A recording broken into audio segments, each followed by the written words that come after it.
Hey guys, the few people, 16 matter of fact, who follow me on Twitter, know I went to a small convention in Omaha, Nebraska on Sunday, and I realized I have way more subscribers on YouTube than I do followers on Twitter. And if you people want to solve that problem, please, Twitter link on my channel, go to my profile and find it. I'm not going to link it because I don't care, and I'll forget.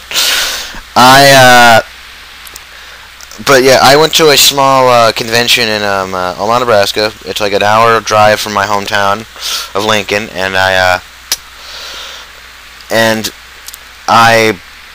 went there, and I just some people, and the people who do follow me know what I got, but I'm gonna tell you what I got. I got these I got some of those promotional tie-in rings that the DC was giving out with tie-ins to Blackest Night. I wanted to actually get all 8 just to have the set, but they didn't have yellow or green, which pissed me off. And since I couldn't complete the whole set, I just decided to get the ones I wanted, and I got blue, red, black, and orange. Now I need to buy a T-shirt for each one. God, I am not that smart. And they were $1 each. I have so much power, so much fake, plastic, non-existent power. And yeah, there's a good picture of me with my fist clenched, holding showing you the fake plastic power. I'm not going to do that. I have the power video like Steve because I can't piece that together that well because I can't find good audio. I should. I destroy everything Steve loves. Which sucks because we only disagree like on so much stuff, and the thing is, I like Grant Morrison too, and he knows Jeff Johns can be a good writer, so it's kind of weird. But yeah, and now on to what I got. I got a couple trades. I got 8 trades total, which compared to how much Steve got at HeroCon,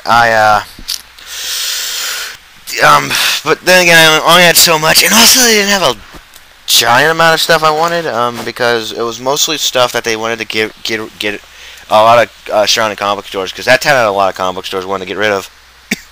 But here's what I got.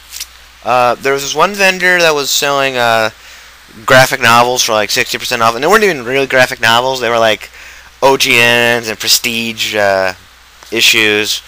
But there was one I wanted. I really did want. I actually wanted to get the full trade just because this is so thin on its own.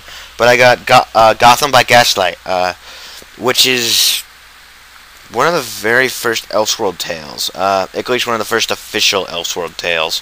I don't know, I'm probably really wrong on this. It's Mike Mignola artwork. I got it for like $1.50 because it was 6% off the original price, which is $4. And if you tried finding this on eBay, you probably went insane.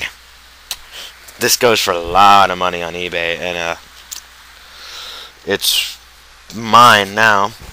There was also a deal. There was a box. There were like a bunch of vendors with trades. There was a box of full of trades, and they didn't have really anything I wanted. They had a couple copies of Kingdom Come, but I already have that. But luckily they had the deal was they were 4 each. They were $4 for a trade, but they were 3 for $10. There was a 3 for $10 deal, and I found 3 that I found rare finds. I found stuff that I think people would who tried to find this stuff on their own would be like insanely jealous about.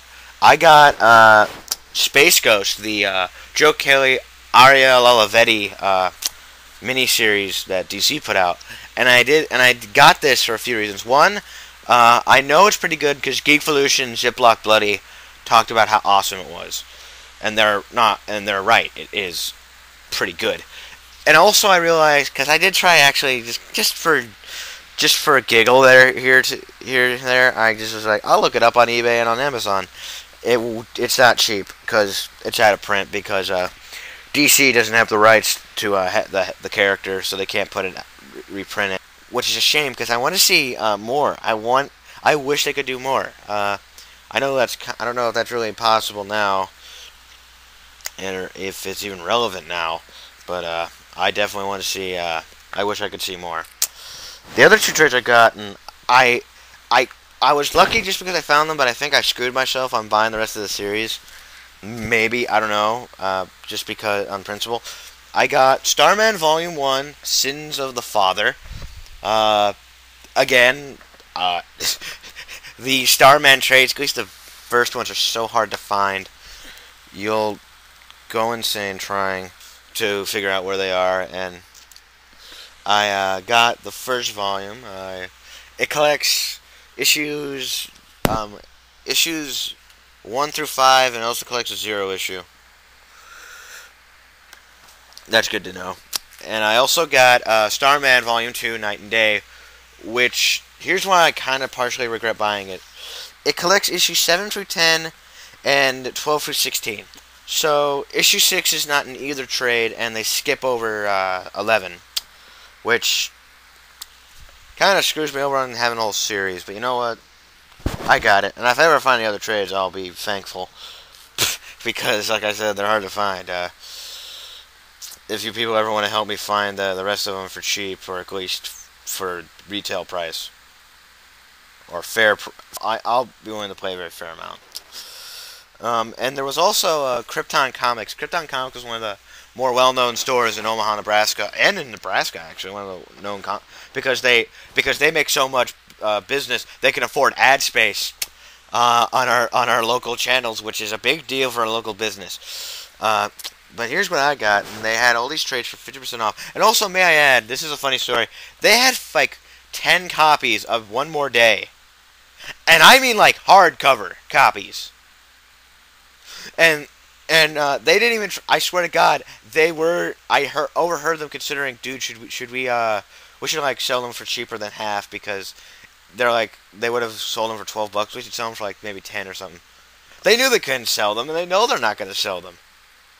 I found that they didn't think I was rude about laughing. They knew it was hilarious too. But here's what I got. I got Wolverine: The Death of Wolverine, which part of it was written by Mark Guggenheim, the other part was written by Jason Aaron, and the art's done by Howard Chaykin. And you'll see reviews for all this stuff I'm talking about someday. I'm not promising. I also got Wolverine: Get Mystique, which is a big deal. I don't know if any of you know of the story arc, but